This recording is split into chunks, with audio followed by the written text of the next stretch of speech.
안녕하세요. 투자의 인사이트를 더하는 주식 인사이트입니다. 오늘 두산에너빌리티가 단기 급락세를 보이면서 시장에 이목이 집중되고 있습니다. 최근 대형 호재가 발표된 직후 갑작스러운 조정이 찾아왔는데요.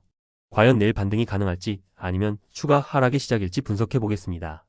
영상 끝까지 함께 하시면 기술적 분석과 뉴스, 공시, 그리고 내일장 전망까지 얻어가실 수 있습니다. 먼저 오늘 두산에너빌리티의 주가 흐름을 살펴봅시다.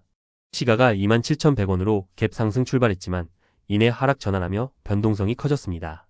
한때 25,000원 선까지 빠지며 투자 심리가 위축됐고 결국 전일 대비 약 마이너스 4% 하락한 25,600원으로 마감했습니다. 기술적 분석 관점으로 보면 5일 이동평균선을 하향 이탈하면서 단기 추세가 약세로 돌아서는 모습입니다. 거래량은 전일 대비 소폭 줄었지만 평소 대비로는 꽤 활발해 단타 매매 세력이 많이 몰린 것을 확인할 수 있습니다.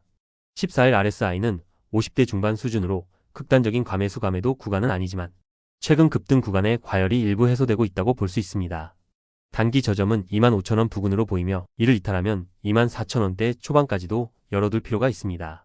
상단으로는 27,000원 부근이 1차 저항선, 그 윗단의 28,000원대가 강한 저항 구간으로 작용할 전망입니다. 정리하면 장대 음봉이 형성되면서 단기 조정 국면에 진입했고 내일장에서는 25,000원 지지 여부와 5일선 회복이 관건이 될 것으로 보입니다. 이번 하락에는 몇 가지 이슈가 복합적으로 작용한 것으로 보이는데요.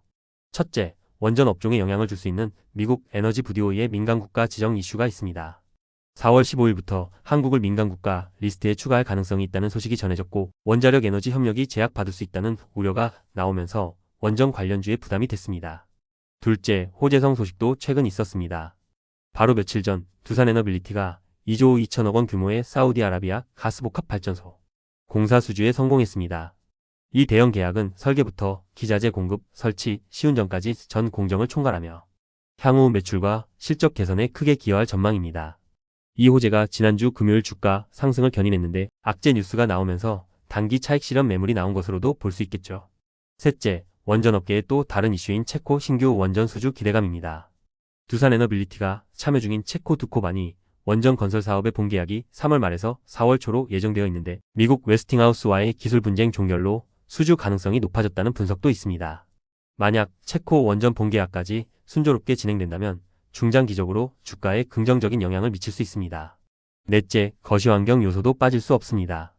이번 주말에는 미국 연준 패드의 금리 결정이 예정되어 있어 증시 전반의 변동성이 커질 수 있습니다.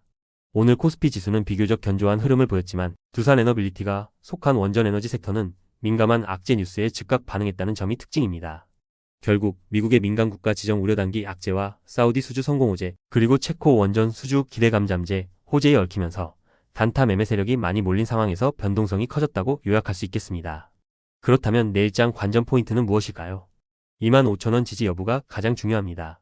오늘 해당 가격대에서 매수세가 붙으며 하락을 어느 정도 방어했지만 내일장에 추가 악재가 나오거나 수급이 약해지면 이탈 가능성도 있습니다. 5일선 회복 시도가 있을 수 있습니다. 만약 개장 후 반등이 나와 26,000원대 안착을 시도한다면 기술적 매수세가 붙을 수도 있겠습니다. 외국인 기관 수급이 다시 돌아오는지 지켜보셔야 합니다. 최근 대규모 매집으로 주가를 끌어올린 뒤 단기 이익 실현에 나선 것인지 아니면 추세적인 매수세가 이어지는 것인지에 따라 주가 방향성이 달라질 수 있습니다. 악재와 호재가 혼재하는 만큼 낙폭 과대시 매수 전략으로 접근하는 세력도 나타날 수 있습니다.